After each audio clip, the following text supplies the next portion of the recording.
আসসালামু আলাইকুম viewers, welcome back to my channel. আমি রাবিয়া সুলতানা বরাবরের মতো নতুন আরেকটি ব্লগ ভিডিও নিয়ে হাজির হয়ে গিয়েছি। আমি জানি অনেকেই ভালো আছেন এখন বা সুস্থ আছেন, কিংবা অনেকেই খারাপ আছেন, কিংবা অনেকেই খুব কষ্টে আছেন। তো সবার জন্য আল্লাহর কাছে দোয়া প্রার্থনা করে আজকের ব্লগ ভিডিওটি শুরু করছি।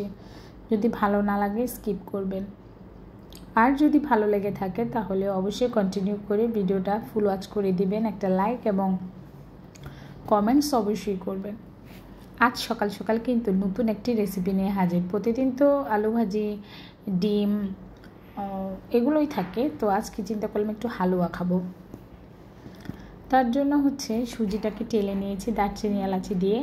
এরপরে এর মধ্যে আমি দুধ দিয়ে নিব, তারপরে স্বাদ অনুযায়ী চিনি দিবেন, আমি চিনিটা কম দিই। এরপরে সামান্য এক চিমটি লবণ আর একটু ঘি দিয়ে দিবেন, ব্যাস দুর্দান্ত স্বাদের একটা হালুয়া হয়ে যাবে। সকালবেলায় যদি হঠাৎ করে হুটহাট করে এরকম একটা হালুয়া থাকে রুটির সাথে, তাহলে কিন্তু দারুণ হয়। তো সেই জন্যই আজকে হালুয়ার আইটেমটা রেখেছি, আর ডিম ভাজি থাকবে। হালুয়া আমার প্রায় হয়ে এসছে, ভালো মতো নাড়াচাড়া দিচ্ছি যাতে করে না লেগে যায়। এখন পরিবেশনের পর্ব। একটা বাটির মধ্যে সুন্দর করে সার্ভ করতে হবে যাতে করে টেবিলে নিলে প্রবলেম কম হয়। তো আমি হালুয়াটা পাতলাই রাখতে চেয়েছিলাম, পাতলা দেখলাম যে চুলার মধ্যে তখনও, কিন্তু যখন আমি বেড়ে নিচ্ছি তখন দেখলাম যে শক্ত হয়ে গিয়েছে। আসলে এটা হালুয়ার একটা বৈশিষ্ট্য, বেশি করে দুধ দিয়ে মনে হচ্ছে যে তাড়াতাড়ি উঠিয়ে ফেলতে হবে, তাহলে আর অন্তত এতটা ঘন হয়ে যায় না। যাই হোক, সকাল সকাল হালুয়া খাবো, ডিম ভাজি খাবো, রুটি খাবো, তো সেগুলোই চলছে। আজ সকালবেলা নাস্তা ঘর থেকে, মানে রান্নাঘর থেকে আপনাদের সাথে শুরু করেছি। আমার আপু ভাইয়ারা যারা যারা আমার ভিডিওটা দেখছেন ফুল ওয়াচ করবেন, লাইক কমেন্ট শেয়ার করবেন। পুরাতন নতুন সবাইকে বলছি, আপনাদের একটা লাইক আরও 10 জনের কাছে আমার ভিডিওটা পৌঁছে দিতে সহায়তা করবে। আমার হালুয়া কিন্তু রেডি। এবার ফ্রিজ থেকে রুটির বক্সটা নামিয়ে আনলাম এবং এখন রুটি ভেজে নিচ্ছি। ফ্রিজে রুটি যদি আগ থেকে করা থাকে তাহলে কিন্তু খুব সুন্দর করে তাড়াতাড়ি করে ভেজে নেওয়া যায়। আমি কিন্তু রুটিগুলো তৈরি করে নিয়ে আমার হেল্পিং হ্যান্ড তৈরি করে দিয়েছিল, তো 2-3 দিন রেখে রেখে আমি খাই। সকালবেলা কিন্তু প্রথম যে খালাটা আসে উনি একদম রান্নাঘরটা ক্লিন করে রাখে, চুলা মুছে টুছে দিয়ে আশপাশ পরিষ্কার করে সব কিছু নিয়ে উনি বাহিরে রান্নাঘরের সাইডে চলে যায়। এরপর আরেকজন আসে, তার কাজটাও সেও আমার এর মধ্যে রান্না যতটুকু হয়ে যায় উনি বাকিটা করে, চুলা আবারও পরিষ্কার করে উনি রেখে যায়। রুটি ভাজা কিন্তু হয়ে গিয়েছে, এখন ডিম ভাজবো। তেল দিয়ে নিয়েছি, আর এই যে ডিমটা রেডি করে নিয়েছি, বেশি করে কাঁচামরিচ দিয়ে ভেজে নিচ্ছি। ডিম ভাজি আমার খেতে খুব ভালোই লাগে, আমার কাছে খুব মজা লাগে, আর প্রতিদিন ডিম ভাজি না হলে আসলে আমার চলেই না। আমার মতো কে কে এরকম ডিম ভাজি খেতে খুব পছন্দ করেন জানাবেন। প্রতিদিন টেবিলে ডিম ভাজি না হলেই আমার একদম হয়ই না। কেউ খাক আর না খাক, আমাকে ডিম খেতেই হবে।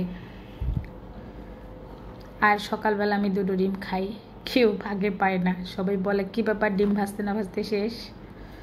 এই যে দেখেন পাশের চুলে আমি ভাত বসিয়ে দিয়েছি, কাজ শেষ নেই, যতক্ষণ আমার হাতে সব রেডি থাকে আমি দ্রুত সব কিছু করি। তো এখানে আমি ডিম ভেজে নিচ্ছি, একদিকে রান্নাটাও কিন্তু চাপিয়ে দিয়েছি।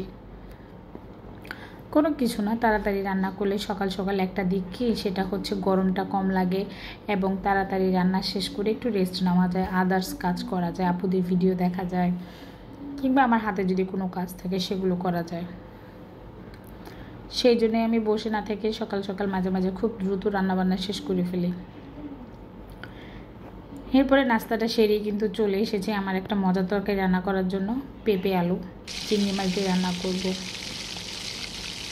চিংড়ি মাছ, পেঁয়াজ, কাঁচামরিচ, তেল, লবণ সব কিছুই কিন্তু দিয়ে দেওয়া হয়েছে। এখন বাকিগুলো দিব, আদা রসুন পেস্ট, হলুদ গুঁড়া, মরিচের গুঁড়া, যা যা দেওয়া সবগুলো দিয়ে দেব। এরপরে আমি পেঁপে আলু একটা রেসিপি তৈরি করছি আমার জন্য, যেটা আমার খুব পছন্দ। যেহেতু আলসারের একটু সমস্যা আছে, তাই আমাকে পেঁপে তরকারি, লাউ তরকারি, চাল কুমড়ো এগুলো একটু বেশি খেতেই বলে। তো সেই জন্য আমি পেঁপে তরকারিটা রান্নার চেষ্টা করি, সেটা ডাল দিয়ে হোক মাছ দিয়ে হোক। খেতে কিন্তু দুর্দান্ত হয়েছিল। এখন পেঁপে দিয়ে একটু কষিয়ে নিব ভালো মতো করে। তারপরে হচ্ছে একবারে আমি পানি দিয়ে চুলাটাকে হালকা করে রেখে দিব। আস্তে আস্তে তরকারিটা হয়ে যাবে, আমাকে আর পানি দিতে হবে না। জাস্ট পরিবেশনের আগে মানে একদম শেষ হয়ে গেলে রান্না একটু ধনেপাতা ছিটিয়ে দিলেই হয়ে যাবে। হ্যাঁ, গতকালকে আমার একটা প্রবলেম হয়েছিল। আমার একটা প্রিয় আপু আমাকে বলেছিল, আপু ভিডিওটা তো একবার দেখলাম, তো আবার কেন, কি হয়েছিল?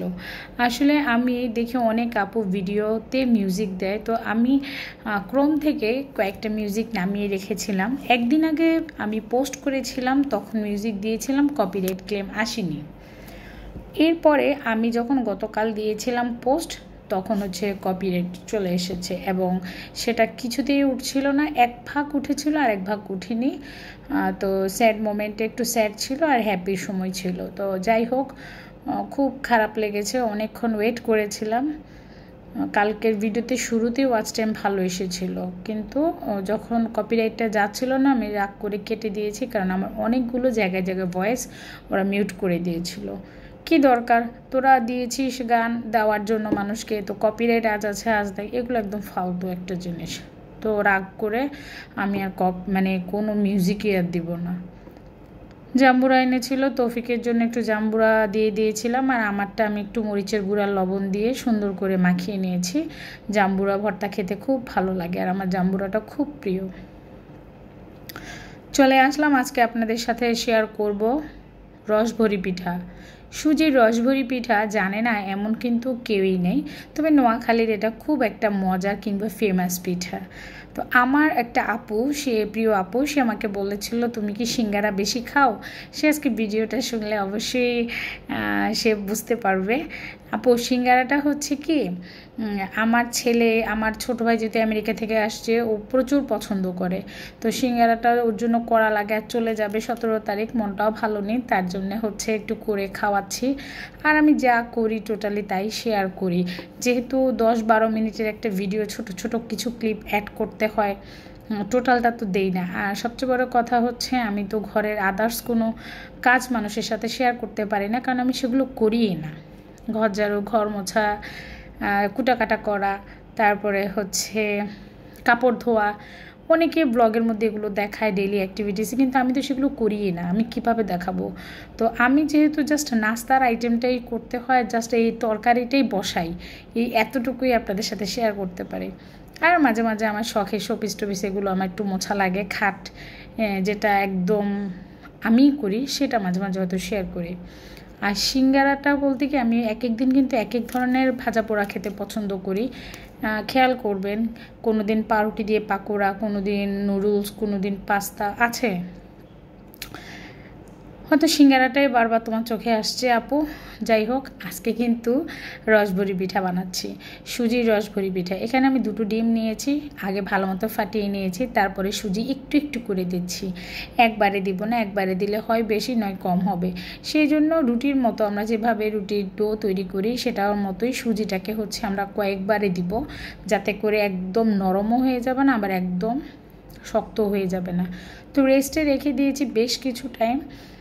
এখন হচ্ছে জাস্ট ভেজে নিব। তেল দিয়ে দিয়েছি কড়াইতে, এখন ভাজার পর্ব। অন্য পাশে কিন্তু দুধটা আছে, আর 1 চামচ তেল আমি সেই সুজির মধ্যে দিয়ে নাড়িয়ে চাড়িয়ে নেব। এতে করে কিন্তু ফুলকো ফুলকো সুজির মালপোয়াটা হবে। অনেকে এটা রসভরি পিঠা বলে, অনেকে সুজির মালপোয়া বলে, যেটাই বললেন না কেন, এটা কিন্তু নোয়াখালীর দেশে একটা খুব সুন্দর মজার পিঠা। ছটপট মেহমান আসলে আপনি বসিয়ে রেখে 5 মিনিটের মধ্যে এই পিঠাটা তৈরি করে খাওয়াতে পারেন। যারা মনে করবেন যে মিষ্টির অল্টারনেটিভ কিছু খাওয়াতে চান, তারা কিন্তু এটা মিষ্টির মতো করেই তৈরি করতে পারেন। তো আমি ছোটো ভাইয়ের বউ আসবে, ওদের জন্যই করা মূলত। আমরা খাবো, সন্ধ্যা নাস্তা একটা প্রয়োজন, তৌফিক এটাকে মিষ্টি ভেবে খায়, তার জন্যই করা। এখন দিয়ে দিচ্ছি এই চামচে করে, সবগুলো যেন একই সাইজ থাকে। তারপরেও তো সুজি একটু একটু ট্যামাটুমা হয়ে যায়। যাই হোক, এই যে এখন নাড়িয়ে চাড়িয়ে নিচ্ছি। আর একদম গরম গরমেই কিন্তু ভেজেই সাথে সাথে দুধের শিরার মধ্যে দিয়ে দিবেন। তাতে করে কি হবে, একদম পিঠাগুলো ফুলে টইটুম্বুর হয়ে যাবে, খুব 1 গুণ 2 গুণ 3 গুণ হয়ে যাবে। সহজ রেসিপিতে আপনারা কিন্তু চাইলে সুজির রসভরি পিঠাটা নিজেরা তৈরি করে খেতে পারেন মেহমানদারিতে কিংবা সকালের নাস্তায়, বিকালের নাস্তায়। আমি কিন্তু সহজ নাস্তায় কিংবা রেসিপিতে সব সময় এই সুজির রসভরি পিঠাটা রাখি, কোনো মেহমান চলে আসলে তাড়াহুড়া করে দিই। তো আমাদের বউ যেদিন প্রথম এসেছিল আমাদের বাসায়, আমি তখন এই পিঠাটা ওকে দিয়েছিলাম, ও খেয়ে খুব প্রশংসা করেছিল। তো আজও পিঠাটা কিন্তু খুব তারিফ করেছে, আমার হাজব্যান্ডও খেয়ে বলেছে খুব মজা হয়েছে। আসলে পিঠাটাই এতটাই লোভনীয় হয়, আমার বাবারও খুব পছন্দের এই পিঠা। তো মূলত সবার জন্যই তৈরি করেছি এই পিঠাটা। আমি জানি না এখন পর্যন্ত আমার সাথে কে কে আছেন, কোন আপু ভাইয়ারা শুনছেন। আপনাদের একটু জানা থাকলে বলবেন তো, আপনারা কোথা থেকে এত সুন্দর সুন্দর মিউজিকগুলো কালেক্ট করেন। আমার বিশেষ করে বেশ কিছু আপু আছে যারা খুব সুন্দর সুন্দর মিউজিক ভিডিওতে অ্যাপ্লাই করে। ওরা কি কপিরাইট খায় না কিংবা কপিরাইট পায় না? আমি তো পাচ্ছি, আমার খুব খারাপ লাগে। আমি মিউজিক দিতে চাই, অনেকে বলে একটু ভিডিওটাকে সুন্দর করে এডিট করতে কিংবা মিউজিক দিতে, মাঝে মাঝে একটু চেঞ্জ আনতে, করতে গেলে মাঝে মাঝে বাসটা খাই। যাই হোক, কালকের কারণে মনটা খারাপ, সেজন্য আমার ওয়াচ টাইমটাও কম হয়েছে। আপনারা ফুল দেখে দিবেন আপুরা ভাইয়ারা। এই যে দেখেন, সুজি থেকে একদম তেল থেকে ভেজে এই সুজির পিঠাটা আমি সরাসরি দুধের শিরার মধ্যে দিয়ে দিয়েছি। এরকম করে আমি সবগুলো পিঠেই দিয়ে নিয়েছি, আর দেখালাম না টোটালটা। এই যে দেখেন এত সুন্দর করে বলক আসছে, এরপর আমি ঢাকনা দিয়ে রেখে দিয়েছিলাম। অনেক দুর্দান্ত স্বাদের হয় এই পিঠাটা। তো সবাই ভালো থাকবেন, সুস্থ থাকবেন। আজ এই পর্যন্তই বিদায় নিচ্ছি। আল্লাহ হাফেজ।